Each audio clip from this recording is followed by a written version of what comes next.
আজকের ব্লগটা আমার জীবনের একটা ছোট গল্প। আমার হ্যাপি প্লেসটাকে কিভাবে বিদায় জানালাম, ফেনী শহরের শেষ দিনটা কেমন কাটলো তা নিয়ে থাকবে আজকের ব্লগটা। Hello my lovely people, hope you are all doing well. আমার তো অনেক ব্যস্ত সময় যাচ্ছে। অনেকেই হয়তো জানেন আমি তল্পা গুছিয়ে চট্টগ্রাম চলে এসেছি। ভিডিওটা যখন এডিট করছিলাম এত ইমোশনাল লাগছিল, মনে হচ্ছিল মনটা যেন ফেনীতেই হয়ে গেল। আমার জীবনের সবচেয়ে খারাপ সময়ে চেনা গণ্ডি থেকে বের হয়ে নতুন একটা শহরে নতুন একটা বাসায় উঠেছিলাম। বাসাটা নেওয়ার সময় ভালো মতো দেখিও নি, জানতাম খুব অল্প সময়ের জন্য থাকা হবে, তাই কোনো মতে থাকতে পারলেই হলো। শুধু চেয়েছিলাম একটু আলো বাতাস থাকবে, যেখানে প্রাণ ভরে নিঃশ্বাস নেওয়া যাবে। একটু নিরিবিলি গ্রামীণ পরিবেশ দেখে এই বাসাটাকে সিলেক্ট করি। এ বাসায় যে এসেছে সে এত প্রশংসা করেছে। 1 বছর 8 মাস কেটে গেছে চোখের পলকে। আমি কখনো ভাবিনি একটা ভাড়া বাসা আমার জীবনের এতটা অংশ হয়ে যাবে। একটা ছোট্ট শহরে একটা ছোট্ট বাসা, যেটা আমি নিজের হাতে সাজিয়েছিলাম। চট্টগ্রামের বাসায় সব পুরনো কিছু জিনিস, একটু ভালোবাসা আর অনেকখানি মায়া মিশিয়ে।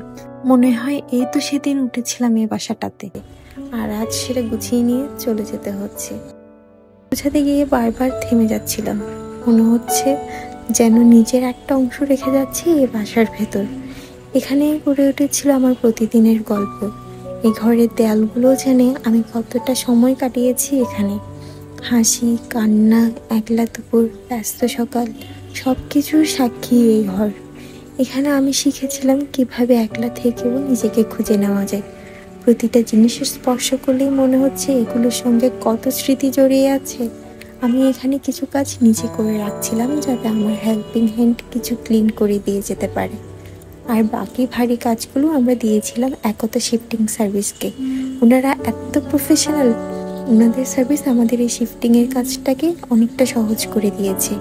আমি হাইলি রিকমেন্ড করব সবাইকে। কাজ করতে করতে আমি টায়ার্ড হয়ে আমার ফেভারিট আইসক্রিম খেয়ে আবার কাজ শুরু করলাম, কিন্তু কাজ যেন শেষই হচ্ছিল না। রাতের দিকে আমার হাজব্যান্ড বলল, চলো রাতে বাইরে খেয়ে আসি আর শেষবারের মতো শহরটা একটু ঘুরে দেখি। তাই ঝটপট রেডি হয়ে নিচ্ছিলাম, সব প্যাকিং করে কিছু খুঁজেও পাচ্ছিলাম না। হাতের কাছে যাই পাই তাই নিয়ে রেডি হয়ে যাই ঝটপট। আমি যে কুর্তিটা পরেছি সেটা জুডিও থেকে নেওয়া, এত কমফোর্টেবল।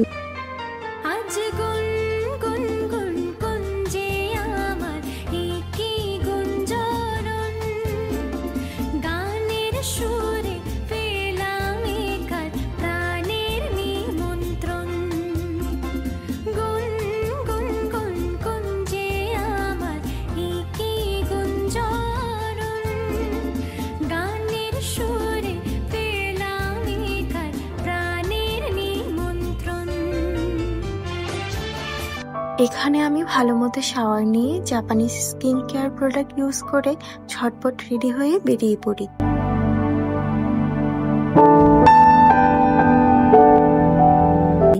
রাতের আকাশটা এত সুন্দর লাগছিল, সাথে ফেনী শহরটা দেখে খুব মায়া লাগছিল।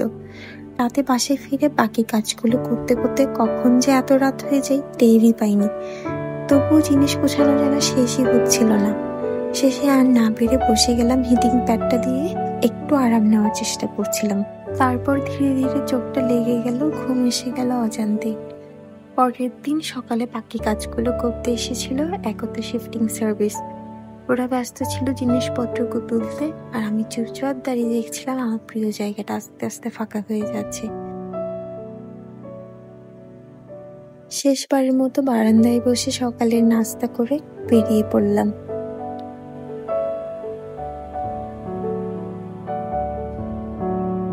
গাড়ি যখন ফেনী ছাড়িয়ে যাচ্ছিল আমি জানলা দিয়ে তাকিয়ে দেখছিলাম আর ভাবছিলাম ফেনী আমার স্মৃতির জায়গা হয়ে থাকবে চিরকাল। কিন্তু চট্টগ্রাম মানে আমার ঘর, আমার আপন ঠিকানা। তাই মন খারাপের মাঝেও শান্তি ছিল, আমি আমার সত্যিকারের ঘরেই ফিরছি, আমার পরিবারের কাছে।